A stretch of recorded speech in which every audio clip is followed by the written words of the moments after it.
My daughter brought her new boyfriend to Thanksgiving dinner at our house in Oakville. He was everything I expected, a man trying too hard to be. Expensive watch, easy smile, the kind of confidence that doesn't come from earning anything, it comes from never being told no. Marcus Webb, 34 years old, wealth manager at a boutique investment firm in downtown Toronto. My daughter couldn't stop glowing beside him, like she'd finally found the person who understood her completely. Before dessert was finished, while Marcus had excused himself to take what he called an urgent client call, she leaned across the table and pressed a folded piece of paper into my hand. Her fingers were cold. Her eyes said something her mouth couldn't. I opened it under the table without changing my expression. Her handwriting was small and rushed. "Dad, something is wrong with the investment he's setting up for me. I'm scared I've made a mistake. Please don't say anything yet. Just help me." I folded the paper into my breast pocket, picked up my fork, and asked my wife whether she wanted the last of the roasted squash. "My name is Frank Delacroix. I'm 64 years old. For most people in Oakville, that means a man close to retirement, maybe already there, spending his days doing minor home repairs and waiting for grandchildren. For the past 11 years, I had been exactly that person on the surface. I coached minor hockey on Saturday mornings. I drove a 9-year-old pickup truck. I volunteered at the food bank on the third Thursday of every month. My neighbors knew me as the quiet fellow on Lakeshore who kept his hedges tidy and made excellent chili. What my neighbors did not know was that for 28 years before that quiet life, I had been a senior investigator with the Ontario Securities Commission, specializing in investment fraud, Ponzi schemes, and the kind of sophisticated financial manipulation that destroyed ordinary people's retirement savings without leaving fingerprints. I'd built over 200 cases. I'd testified before Parliament twice. I'd trained investigators who now ran the financial crimes unit at the RCMP. I had chosen retirement early after my father died, after watching him spend his last months not on fishing trips and autumn drives through the Muskokas, but on the phone with lawyers trying to recover money a fake financial advisor had stolen from him over 4 quiet years. That loss had cost my father more than money. It had cost him his dignity. It had cost him the peaceful ending he deserved. I got out of the job because I needed distance from what I'd seen. I got into minor hockey and food bank shifts because I needed to remember what people looked like when no one was trying to take anything from them. My wife, Margaret, had understood. She always understood. 26 years of marriage, and she had never once made me feel guilty for the weight I carried home from that work. She was the one who suggested Oakville. She was the one who found the house, the rink, the food bank. She was the reason I still knew what a peaceful evening felt like. When my daughter came home from Thanksgiving, with a folded note and frightened eyes, Margaret caught my expression across the table and gave me the small nod that meant, "I see it too." Our daughter, Emily, was 31. She worked as a landscape architect at a mid-size firm in Mississauga. She was talented, methodical, patient with difficult clients. She had her mother's instinct for reading a space, and her father's stubbornness about doing things the right way. She had not, unfortunately, inherited either of those qualities when it came to romantic relationships. She had a long history of trusting people who were very good at being trustworthy on the surface. Marcus Webb had come into her life 7 months earlier at a professional development conference in Niagara-on-the-Lake. He had been charming, knowledgeable, apparently generous. He had picked up the dinner tab for 6 people he'd just met without making it feel like a performance. He had pursued her steadily and without pressure, which she told us she found refreshing. Within 3 months, they were spending every weekend together. Within 5 months, he was talking about her financial future with the easy authority of someone who had been managing her interests for years. She'd mentioned the investment account twice in passing on our phone calls. I had not pushed. I wished now that I had pushed. After Marcus returned from his phone call and the evening wound down, after Margaret and I had stacked the dishes and said our polite goodbyes, I asked Emily to stay behind for a few minutes while Marcus warmed up the car. She stood in the hallway in her coat, and I saw how tired she looked, a tiredness that had nothing to do with the late hour. "Tell me everything," I said. She told me it had started with small talk. Marcus had asked about her RRSPs early in the relationship, casual, professional curiosity, he'd framed it. Then about her TFSA. Then about whether she owned or rented her condo in Port Credit. Then, gradually, about what her long-term financial goals were, and whether she'd ever thought about moving her accounts somewhere they could work harder for her. It felt like care. It felt like someone thinking about her future while she was busy thinking about the present. Over the following months, he had moved her savings into an account at what he described as a boutique wealth management platform, a private fund that specialized in real estate investment trusts. The returns he projected were exceptional. She had deposited $90,000, nearly everything she had saved in 8 years of working, into that account. The interface looked professional. The statements looked real. But last week she had tried to make a partial withdrawal to cover a repair on her condo and discovered the process was far more complicated than Marcus had described. Multiple verification steps that went nowhere. Customer service emails that received auto-responses. A phone number that rang to voicemail. When she mentioned it to Marcus, he had an explanation immediately. Liquidity windows, he called it. Institutional investment vehicles sometimes had scheduled withdrawal periods to protect the underlying assets. It was standard practice. Everything was fine. Don't worry about it. She had almost believed him. Then she found the note from her gut, her words that she'd been writing to herself for 3 weeks, a list of small, wrong things she had been talking herself out of. The way the investment platform was registered in the Cayman Islands. The way the company's website had no verifiable physical address. The way Marcus deflected whenever she asked to meet his colleagues. The way he had started mentioning her father's house, its market value, whether her parents had thought about estate planning. That last item went cold in my chest. How long ago did he ask about this house? I said. About a month ago, she said. He said he was just thinking about family assets holistically, that it was part of understanding her full financial picture. I put my hand on her shoulder. You did exactly right. Don't sign anything. Don't move any more money. And don't tell him we spoke. I need 3 days. She searched my face. Dad, what are you going to do? He has lawyers. He works with wealthy people. If I make a formal complaint and I'm wrong. You are not wrong, I said. Go home. Trust yourself. I'll call you tomorrow. The next morning I sat at my desk in the small room off our garage that Margaret called my serious room. It had one window, one lamp, a whiteboard I had brought from the OSC when I cleaned out my office in 2013, and a shelf of case law that I updated every few years out of habit. I had not opened a formal investigation in 11 years. I had not needed to. But the muscle memory does not leave you. You don't forget how to take apart a scheme the way you don't forget how to skate. The mechanics stay in the body. I made my first call to Sandra Okafor, a senior enforcement officer at the OSC, whom I had mentored during my last 5 years on the job. She was now running the retail investor protection file, which was exactly where I needed her. Frank Delacroix, she said. I was wondering when you'd call. Word gets around. No word has gotten anywhere yet, Sandra. I need this quiet. I have a personal connection to a potential victim. Boutique wealth management firm. Real estate investment trusts. Cayman registered platform. Advisor named Marcus Webb. Operates out of a registered address on Bay Street, but I haven't confirmed whether it's a real office. How much? 90,000 to start. But I think the account is frozen, and he's circling the family. Send me everything you have. I'll start a preliminary look this afternoon. Off the record until you're ready. My second call was to a man named Robert Adesanya, a forensic accountant in Hamilton who had been my outside expert on 14 cases over the years. Robert had an ability to find the seams in financial structures that I had never seen matched in 30 years of this work. Robert, I need you to run down a company called Meridian Summit Capital, Cayman registration, retail investment product, real estate trusts. Look at their fee structures, their registration history, any matching entities in Ontario or BC. He called back in 4 hours. Frank, this isn't a real fund. The Cayman registration is 2 years old.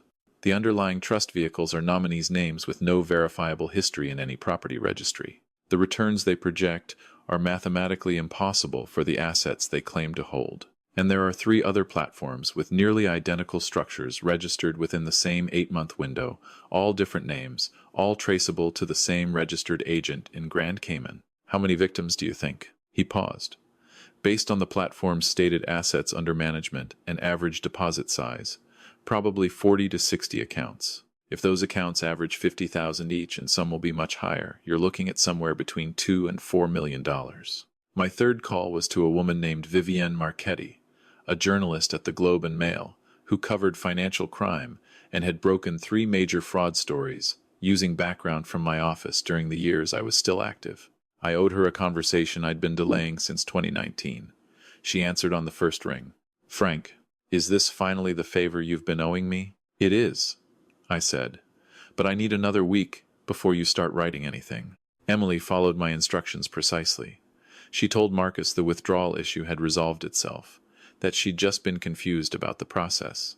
She kept her tone warm, her messages normal. She was better at this than I had any right to expect. On our daily calls, she sounded steady, even as she described his increasing questions about our house, about whether my wife and I had considered a reverse mortgage, about how much liquidity we were sitting on in retirement. "He thinks you're an easy mark," I told her one evening. "I know," she said.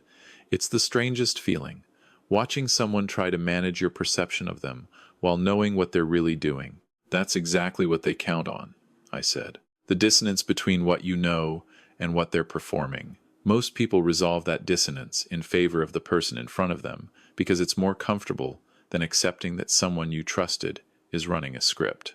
Sandra called on day 5. "Frank, we've confirmed 3 other complainants in Ontario alone. 2 in Toronto, 1 in Kingston. Average deposit around $68,000, all withdrawn from existing registered accounts. Marcus Webb's registration as an investment advisor was revoked 18 months ago by IRC for a separate breach of conduct. He's been operating without a license.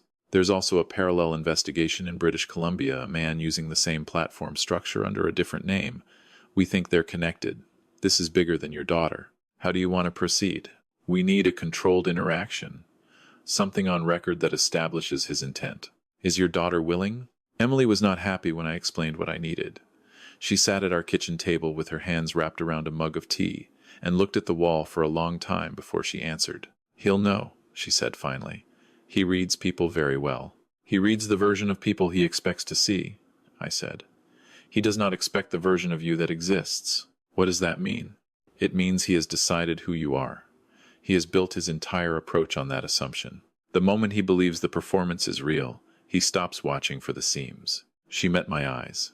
"You've done this before." "A few times," I said. She agreed. Marcus came for dinner on a Thursday. He brought wine, expensive, the kind chosen to signal rather than to share. He kissed my wife on the cheek, shook my hand with the firmness of someone who has practiced shaking hands. He was very good at this. I had spent 28 years watching people who were very good at this, and I still found myself briefly caught in the gravity of his ease. I understood completely how Emily had trusted him. I understood how 40 or 60 other people had trusted him. We ate. Margaret had made roast chicken and talked about her sister's visit last month and a book she was reading about the Klondike Gold Rush.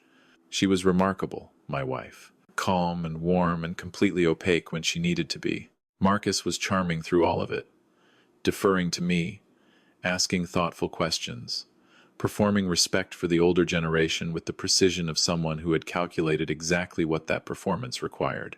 After dinner, with coffee in front of us, he shifted gears smoothly. He said he had been thinking a lot lately about the asset picture for Emily's whole family, about how interconnected financial security really was across generations. He said he had a new opportunity at Meridian Summit that was specifically structured for family portfolios. The returns were strong, the lock-in period was manageable, and the minimum entry for a family unit was $200,000. He looked at me with an expression I recognized as sympathetic authority. He said that at my stage of life, having capital working in a proper vehicle rather than sitting in low-yield products really could make a meaningful difference to the legacy I left behind. I let a beat of silence sit. I let my expression go uncertain in the way he was hoping for. "I don't entirely understand all the mechanics of these things," I said, "but I want to help Emily. What would the arrangement look like in terms of the property?" He smiled. "Just a nominal security interest," he said. "Standard practice for institutional funds. It protects the investor and the fund both. The paperwork is straightforward." I nodded slowly, as if processing. Then I said, "Actually, Marcus, before we go any further, there are a few things I'd like to clarify." His smile held. "Of course. How many clients currently have active accounts with Meridian Summit Capital?" A brief shift in his expression, almost invisible. "Several dozen," he said. "It's a boutique product. We keep it selective. And of those clients, how many have successfully completed a withdrawal from the fund in the past 6 months?" Marcus set down his coffee cup. "Frank, If Emily has concerns about the liquidity structure, I'm asking about your other clients, I said. Not Emily. Silence. I'm also asking about the 3 other platforms with identical trust structures registered through the same Grand Cayman agent within 8 months of Meridian Summit. Highfield Asset Partners, Crestview Capital Solutions, Northgate Yield Fund, all of them yours? The warmth left his face, the way ice leaves a windshield in March, fast and complete. I don't know what you think you... Your investment advisor registration was revoked by IIROC 18 months ago, I continued, which means everything you've done since then, including moving Emily's $90,000 into an unregistered product, constitutes a criminal offense under the Securities Act. I have 3 other Ontario complainants confirmed. I have a forensic accounting analysis of Meridian Summit's underlying trust vehicles. I have a parallel investigation underway in British Columbia. And I have a journalist at the Globe who has been waiting on a call from me since Monday morning. He stood up. You're bluffing. My name is Frank Delacroix. From 1985 to 2013, I was a senior investigator at the Ontario Securities Commission. I built 212 cases over 28 years. I have a conviction rate that still stands as the divisional record. I have testified before the Standing Committee on Finance twice and trained half the people currently running the RCMP's Financial Crimes Unit. I looked at him steadily. I am not bluffing. Marcus looked at Emily. She looked back at him with the calm of someone who had been carrying a weight for weeks and had finally set it down. He picked up his jacket. He did not say anything else. The registered agent in Grand Cayman receiving his incorporation documents was going to have a very difficult few weeks. At the door, my wife handed him his wine bottle. You forgot this, she said pleasantly. He took it without meeting her eyes and left. The OSC's enforcement division moved within 2 weeks. Sandra's team had been building the parallel file, while Emily's controlled conversation gave them the evidentiary anchor they needed. Marcus Webb, whose legal name turned out to be Marcus Roble, with 2 prior regulatory violations under that name in Alberta, was arrested at his Bay Street office on a Tuesday morning. The charges included fraud over $5,000, unlicensed trading, and criminal breach of trust. The BC investigation folded into the same prosecution. Total confirmed victim accounts, 53. Total funds missing, $3.1 million. Emily's $90,000 was frozen in the Cayman accounts and subject to recovery proceedings. It would take time. The restitution process always took time, but it would come back. Vivienne ran her story over 3 days in the Globe. She was precise and fair, naming the scheme without identifying Emily directly, tracing the corporate structures across jurisdictions, and laying out the pattern that Marcus had refined over 4 years and at least 3 iterations of the same basic fraud. The response was immediate. 7 additional victims came forward within 48 hours. A class action firm in Toronto retained 3 of them before the week was out. 2 members of Parliament asked questions in the House about regulatory gaps in boutique investment products and unregistered advisors. Sandra called me the day the 3rd story ran. You know I can't officially thank you, she said. I know. How's the case looking? Crown prosecutor thinks 5 to 7 years, minimum. And we're working on a lifetime securities industry ban. The Cayman agent is cooperating on asset recovery in exchange for not being named as a co-conspirator. Good, I said. Frank, you should come back. Consulting basis. No badge, no travel, just 2 days a month reviewing files. We lose more to fraud every year than to any other financial crime category. We could use someone who still knows what the old patterns look like underneath the new technology. I thought about my Saturday morning hockey practice, about the food bank, about Margaret's hand in mine on evening walks along the lake. Let me think about it, I said. I might have a day a month to spare. Emily came for dinner the following Sunday. She brought flowers for her mother and a bottle of Ontario, Riesling that she had picked herself. She looked different, lighter, the way people look when they stop performing a version of themselves they don't believe in. She helped Margaret in the kitchen, and she laughed at something her mother said, real laughter, the kind she had been holding back for months. After dinner we sat on the back porch with our wine while the sun went down over the lake. She was quiet for a while, in the good way, not the worried way. I keep thinking about the list, she said. The one I made. All the small things I kept talking myself out of. That list saved you, I said. Not me. I was just the person you trusted enough to show it to. She shook her head.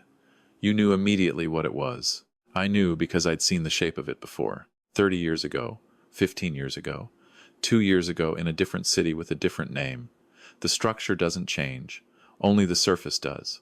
She turned her wine glass in her fingers. He made me feel like trusting my own instincts was naive. Like sophistication meant deferring to someone who understood things you didn't. That is the exact mechanism, I said. Not the paperwork, not the fake returns, not the Cayman registration. The real mechanism is the slow erosion of your confidence in your own judgment. Because once you stop trusting yourself, you have no defense left. She was quiet again. Then, did you always know you were going to be the person who caught people like him? No. I became that person because someone I loved got hurt, and I could not undo it. Your grandfather. I told her about my father, about the 4 years, about the money, about the dignity at the end that shouldn't have been taken from him. I told her about leaving the OSC at 53, thinking I was done. About realizing that you don't get to choose when the thing you know how to do stops being needed. You only get to choose whether you show up when it is. She reached over and held my hand for a moment in the way she had when she was very small and something had frightened her. Then she let go and picked up her wine. I have an appointment with a fee-only financial planner next week, she said. No managed products, no discretionary accounts. Just advice I pay for directly, so there's no incentive structure I'm not aware of. Good, I said. And when you get there, bring your list, the one you made, show it to the planner and say, these are the things I noticed and talked myself out of. Ask if your instincts were right. Were they? Every single one. The trial was 8 months later, at Old City Hall in Toronto. Marcus sat at the defense table looking diminished, the performance-grade confidence entirely gone, replaced by the flat expression of someone who has spent several months understanding the specific gravity of what they have done. His lawyer was experienced and tried hard, but the forensic accounting report was thorough. The recorded conversation was clear, and 53 victim impact statements are a weight that courtroom skill cannot fully offset. Emily testified. She was calm and exact, and she did not look at Marcus during her statement. She described the 7 months of the relationship, the gradual transfer of financial trust, the moment she noticed the withdrawal failure, the 3 weeks of writing her list before she brought it to me. The Crown prosecutor, a careful man named Douglas Hebert who had been in financial crimes prosecution for 15 years, walked her through every step without dramatics. He didn't need dramatics. The facts were sufficient. When I testified, Marcus's defense lawyer attempted to suggest that my involvement had been entrapment. Douglas addressed it cleanly. Mr. Delacroix is a former senior investigator with an established record in securities fraud cases. His involvement was requested by a family member who had independently identified concern about a financial product. He did not create the scheme, did not induce its continuation, and did not manufacture evidence. He recognized a pattern and documented it. The jury took 4 hours. Guilty on all counts. At sentencing, the judge addressed Marcus directly. You identified vulnerable people, she said, cultivated their trust over months, and systematically removed their savings through a structure specifically designed to prevent recovery. You did this not once but repeatedly, across jurisdictions, refining your methods each time. This court has a responsibility to the 53 families you affected and to the many more you would have affected if this scheme had continued.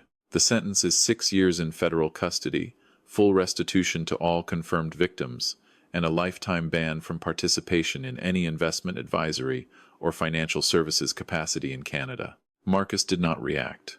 He was let out. His lawyer began packing up papers. In the gallery, I watched 3 of the other victims, a retired teacher from Kingston, a young couple from Etobicoke who had lost their entire house. Down payment absorbed the verdict with the specific exhaustion of people who have been fighting for a long time. Not joy, just the quiet relief of something finally being resolved. Outside the courthouse, Vivienne was waiting with a recorder.